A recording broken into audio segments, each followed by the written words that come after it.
everyone, this is Kumar Data Train with Agile Meridian and joined by Jolly. He's actually not here today. I was just thinking about Jolly. I wish he was here. You're not Jolly. You don't look No, well, I am, but my name is not Jolly. Yes. Joined by Mike Jebber, and we're going to be talking about tight, loose, tight. And what the heck is that? Yes. Any ideas, Mike? What is well, tight, it's not as new as folks might think it is. Just like a lot of this stuff, it's been around a little longer than even I think that you and I even realized when we were introduced to it. But it's really I love the analogy you used with Geltor and the European community talking about it as mission control, right? And the idea of how does that work, almost like using NASA as an analogy. And a NASA launch, right? And a mission. So what would you do? How would that operate? So yeah, especially with the astronauts that are, tens of thousands or hundreds of thousands of miles away, depending on where they're headed, right? Micromanaging that group doesn't seem like it makes a lot of sense, does it? Right, exactly. Exactly. So really tight, loose, tight is a concept. It's a leadership pattern that someone named Liz Guthridge first wrote about in 2012. So it has been around for a while. And it really describes the notion that leadership should be tight in terms of the vision and the mission that is provided for the rest of the organization. Should be loose in how that mission vision is executed, and should be tight again in how the mission vision is measured, to determine, hey, did we actually get to where we needed to go? And so you can kind of think of it as a modern evolution of a more, or maybe not a modern, another way to think about OKRs or 4DX, these goal-setting frameworks that allow you to do much of the same thing. I would say that the difference, at least I'm not an expert. I was just introduced to this recently, and we had the meetup this morning, which was nice, attended by experts from around the world, really. And so what we thought we would do is just kind of give you a recap for those of you in the US and those of you who are watching here of what this pattern is. So maybe what I can do is start sharing this presentation. And yeah, it really is a great concept that allows you to start a pattern of actualizing a lot of stuff that you and I have tried to help folks with for a long time. Around that idea of how do you build and operate in an empowered environment, right? How do you go from this command and control structure? How do you migrate from that to something that is able to be more adaptable to what's going on today and be more empowered and get there in a way that still keeps you focused, still maintains a lot of the things that you liked about having, set goals and set certain things and certain measurements and stuff like that. How does that happen? And I really think this kind of helps kind of give folks a way to start to actualize that. Yeah, I like the way you put that. It's more of a mindset, tight, loose, tight. If leaders and doers can think in terms of, okay, where am I in that paradigm, and what do I need to do? If leaders and actually, let's go to the presentation because it might make more sense once we go through this. So this is an introduction. This is from our meetup broadcast or meetup session this morning, and we'll put links in Facebook and YouTube chat so you can join our meetup for future sessions and join the conversation. And so really the outline of our session this morning was this: what's the challenge, what are the problems, the obstacles, and TLT as a potential solution to that tight, loose, tight. And how do you get to that life in the fast lane? And so the challenge, how can leaders and doers best work together for a business to have the greatest possible impact? Yeah, how does that question talk a little bit about leaders and doers? Well, what do you mean by that? Yeah, and that actually came up in our meetup today. And it's not that leaders just sit over here and lead and doers just over here are doing. It's really much more nuanced than that, right? Leaders are also doing and doers are also leading. The way we distinguish this is anyone making a decision is leading that decision, is leading a group of people, maybe just themselves in the decision that they've made. And they may be also executing on that decision. They may end up being the doer.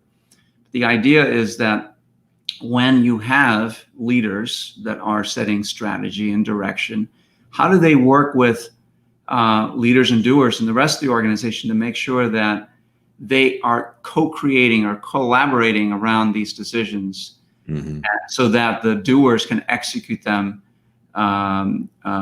most efficiently? Does that help, at least to clarify the difference? Yeah, and I think the idea to be able to have that greatest possible impact in an environment where change is so prevalent and so rapid, right? The structure really talks to today's environments, to being able to say, hey, we've got that decision owner, we know who's going to be doing things, and they have that ability to take that knowledge and skill and pivot as need be when it comes to the loose section of this that you'll get into here in a little bit. Right. I think it's really, really important. Yeah, and so the problem that we talked about was this, and I'm sure, Mike, you've experienced this. I've experienced this as a leader myself when I was running companies. I used to run restaurants, and that is, strategy isn't widely shared or even known. You know, whether I'm a doer or a leader, it's not a. If you ask anybody, in a company, hey, what's the strategy for the company? You're probably going to get, if you ask 10 people, you might get 10 different answers. And that's because the strategy isn't widely known, and it leads to a lack of alignment, which of course then leads to a lack of engagement, right? If people are just there to collect a check, then the engagement is going to be fairly low. What do you think, Mike? Yep. Yeah, I would say that I've seen the same thing, both in environments I've coached at and consulted or been working with. That lack of clarity and consistency of a strategic message and understanding can be many different sources, but it generates, regardless of the source or the reason, it generates these same types of situations. Right. And so, of course, it leads to a lot of these obstacles, right? Because things are unclear, it takes much longer to communicate and execute the strategy. It may lead to confusion. It's like people are working on the wrong things, or, with the best intent, they still end up creating solutions to problems that don't really exist, or they aren't the most important things to be working on. Teams are not aligned, lack of trust, right? Disengagement, not being able to adapt. And of course, nowhere was this more true than, with the pandemic, where, if you weren't aligned, then you were probably out of business, and it forced people to really sort of embrace this mission command mode of operations where, hey, we've got to survive this pandemic. What do we do? And actually, there's a company in Norway, Telenor, that is using tight, loose, tight. We'll put a link to the YouTube video of the CEO of that company, where he talks about how they use this to weather the storm, if you will, and manage to improve their productivity, even though their workforce was and still is remote. Well, I think to your point there, Kumar, it forced people to re-examine the strategy itself, and through doing so, realized, wow, okay, maybe we need to have more connective tissue. We need to have a better alignment around this, right? And better ways to make sure that we have that messaging done well, and that it's consistent, it's up to date, it's current, and that folks can align around things in this new environment. And it forced by forcing people to go back and do it this way, it forced them to look at it and realize, in some cases, the strategy isn't well known, it isn't well communicated, it isn't evenly understood and understood in the same ways. And maybe that's a reason why we weren't producing as much or achieving those strategic goals, maybe the tactical day to day, but the strategic stuff wasn't moving forward. Yeah. Working with two groups right now that are like that. That's what we struggled with strategy, right? Yeah. Moving those strategic large initiatives and moving us forward in those directions. Good point. Yeah. So the solution, possible solution, is this leadership pattern of TLT, tight, loose, tight. And as we talked about before, it's really tight in terms of mission command, loose in terms of empowerment, self-organizing teams, rising up to fulfill the mission, and then tight again in terms of the measures that are applied that tell the organization, hey, we're headed the right path. And one thing I wanted to mention that's really cool about this, it's a fractal. It can be applied to the organization as a whole. It can be applied to divisions, departments, teams, and each of the tight levels, if you will, can align to the level above it or a level beside it, things like that. So it's really it allows for this fractal organization that is network in a way, all aligned to mission. So Kumar, if someone wanted to start using this as they start to learn more about it, do you believe that it would be feasible and something that would be even advisable to say, hey, since it is fractal, that you could start this and get a working example inside your organization and use that I don't way see to why. communicate to the rest of the organization. Hey, look at this new way of kind of operating, this new mindset that we can apply to the way we operate. Yeah. Look what it's produced. It's new, but it's not, right? It's been around for a while. If you think about mission command. Right? Oh, I meant new to the organization that's being introduced to it.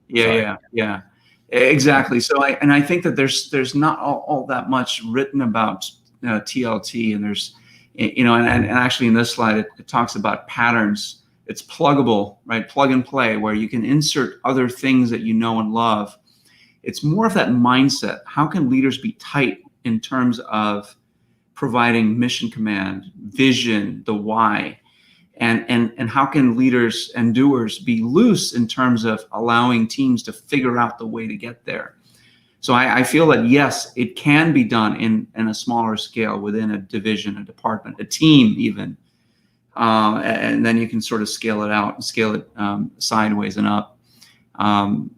But it doesn't have to be this big. Okay, let's take the whole organization like Telenor did. Right. It doesn't have to be that, right? So I think that was your point. Yes, clear on the goals, clear on the outcomes, loose and open on the way to achieve that. Yeah, I love the way you put that. Clear on the goals, clear on the outcomes, loose in the execution of how that gets done. That's really exactly. I think you distilled it down to the right words there, Mike. That was pretty awesome. We don't need to do a talk anymore. That was freaking awesome. You can talk to Mike. What do I do in the last 5 minutes? No. I'm just going to go through this real quick. So, as you said, clear on the goals, loose on the how, and then clear on the outcome, right? I think that really is the essence of TLT. And I kind of like the way it just rolls off your tongue, TLT. We're doing TLT. We should all try TLT. It's kind of buzzwordy. It's kind of nice. It's kind of it is. It's sort of easy to understand. OKRs. Okay, yeah. I guess it's also easier to understand it. I think TLT just amplifies the impact and effect that OKRs can have in an organization. I do. And I haven't. This is not through any experience. It's just my gut, my feeling. I don't know about you, Mike. Well, there are three important things to focus on, right? I mean, being aligned and having clear and universally understood, missions and goals. Yeah. And being really clear on outcomes, right? I mean, where a lot of companies, a lot of groups are challenged with that all the time. Compound that with now, how do I operate in a way that is more empowering and free to the folks that have to execute against this? There's a lot there, really, when you think about it. Those are three big areas. Yeah. So the concept's great because it really makes it simple to say, okay, these are three things we need to really get good at. Yeah. But it gives you something to focus on, right? And you can take each one of these things and actually improve them.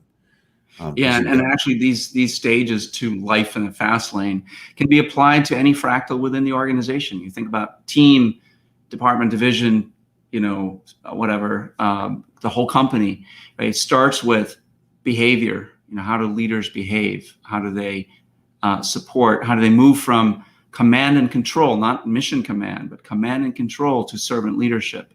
How do they cultivate leadership behaviors and conversations that they have with the people that are doing the work? And how do they enable to your, I think you said this earlier, maybe before the video, the environment? How do they cultivate the environment? You want to talk about that, Mike? Yeah, really, you think about those and creating this situation where where the TLT can operate well, right? It is environmental in the sense that you're creating a structure that is supportive of the way the humans are going to interact with each other and the way they're going to interact with the work. So it's really about constructing environments more than it is around a way to manage people differently, right? It's that environment that supports the humans interacting well with each other in the work. And TLT is a great way to take it and break it down into 3 components that you can focus on and improve each of them. And each time you improve one of those things, you see a complementary benefit that is supported, that's building an environment that supports this mindset, this right way, or very effective way. You talked about it in the earlier slide, the impacts. We want to have better impacts, right? Right. And an environment creates a sustainable way to have a good impact. Yeah. And if you can build those environments, it really, really goes a long way. And I think this goes a long way towards starting an environment that does so. Yep. And really it starts with the first T, right? So it's about educating. It's about sort of as leaders, as a leadership team, saying, okay, we're gonna start doing these types of things to ensure that we are focused on mission and vision and less on the control parts of it. And then this next stage, and again, I don't know what the right way to implement this. It may be a slice through the whole thing, the TLT, right? But I think the intent of this slide is to say that once you've gotten that first T well defined and established, and the behaviors established, then you can start to enjoy some of these things in this next stage, which is more pull-based transformations. Now, when people are all rowing in the same direction, right, then teams the doers start pulling on the things that need to get done, that result in more and more impact for the company and certainly for their pocketbooks. And it results in more trust, more empowerment. It goes back to the environment that you were talking about, Mike. And then finally, what we're thinking, our hypothesis is that it leads to business agility at all levels, right? And more importantly, it allows leaders and doers to manage the system and leave people to be innovative and creative and operate within this environment of trust and accountability. Any thoughts on that, Mike? No, I think that covers it, actually. Yeah, and that's really our summary of this tight, loose, tight as a mindset, a leadership pattern that is super pluggable, and we are excited to continue the meetup sessions. We'll have a link to the meetup in our, like I said, in our messages below. Please do join us. We plan to meet monthly, and we actually plan to invite some of the folks that have experience with this from Telenor and other companies to speak at our meetup in future sessions. So please look out for that. Anything else, Mike? Any questions? I think this is worth looking into if you're interested in it. And again, the community is a great thing to join because you've got folks that are, like you said, interested, but also bringing in some folks that have got real life experience, and they can talk about their journeys and how they got introduced to this and how they get going, and it can give you some insights and some thoughts. Kumar and I are very, very much fans of things that allow you to apply good, very valuable things in a situational and contextual way. And this is another one of those things. And that's why I think one of the reasons you and I talked about, we really like it, right? Is because it's not a cookie cutter, start here and then have to figure out your own way going down the road. It's really, really flexible in terms of how you would get some value out of this. So no, I'm excited to see the meetups continue and to get more information from those as well.